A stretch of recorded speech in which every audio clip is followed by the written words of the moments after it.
Ginulat ni Justin Brownlee ang China, mga idol. Gilas Pilipinas comeback laban sa China. Rematch ng China at Gilas Pilipinas. Huli nagtapat ang dalawang to noong World Cup kung saan nagala Stephen Curry si JC at tinambakan ang Dragons. Well, pasok na ang Jordan at tinambakan nila sa semifinals ang Chinese Taipei 90-71. Start of first quarter, natambakan ng Gilas Pilipinas 15-4. Nagsisimula ng manggigil si Coach Tim Cone. Maagang kumonekta ang outside shooting ng China pero agad din namang inalad dahil gumawa ng 11-0 run ang ating mga kababayan led by Scottie Thompson at June Moore Fajardo.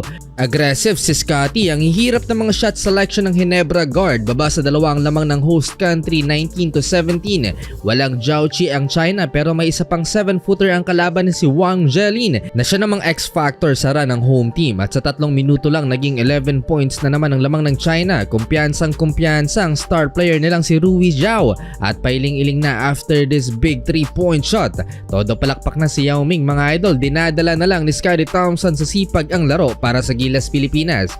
Galit na si Coach Tim Cone dahil sa turnovers ng mga Pinoy. Hirap na hirap ang Gilas, mga idol, sa pressure defense ng China plus hindi magaganda ang mga entry passes na nagre-resulta madalas sa turnover. End of first 2 quarters, mga idol, lamang ng 18 points ang China 48-30. Tambak malala ang Gilas Pilipinas. 6 points lang plus may 3 turnovers si Justin Brownlee habang si Scottie Thompson pa ang leading scorer ng Gilas with 11 points shooting 5 of 6 from the field. Na 0 sa 3 ang Gilas Pilipinas. Second quarter finally in rhythm na si Justin Brownlee at sa kanya nagmula ang unang 3-pointer ng ating mga pambato.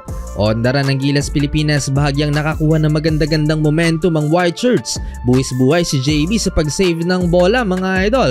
Ange Kwame naman pinag-skate ng team captain ng kalaban, sabay kick out and swing sa corner, pasok ang 3. Sumagot si CJ Perez, highly contested mid-range at another 3-pointer mula kay Justin Brownlee. 10 points na lang ang hinahabol ng Gilas Pilipinas. 16 points na si Noy P. JB 62-50. End of third quarter, si Arvin Tolentino na lang hindi pa pinapasok ni Coach Tim Cone.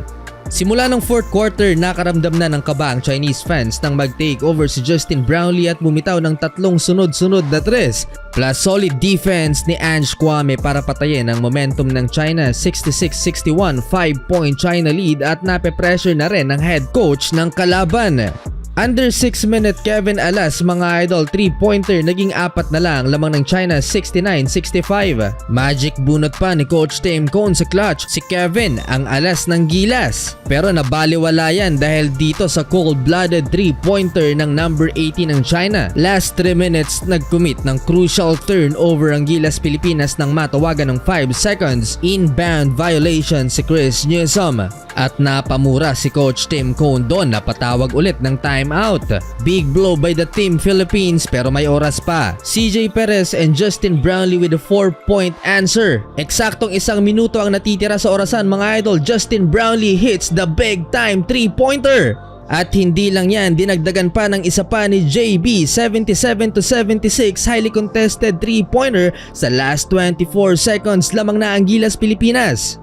Uli, panalo ang Pilipinas, mga idol. Sinalba ni Justin Brownlee ang Gilas at pasok na tayo sa gold medal match.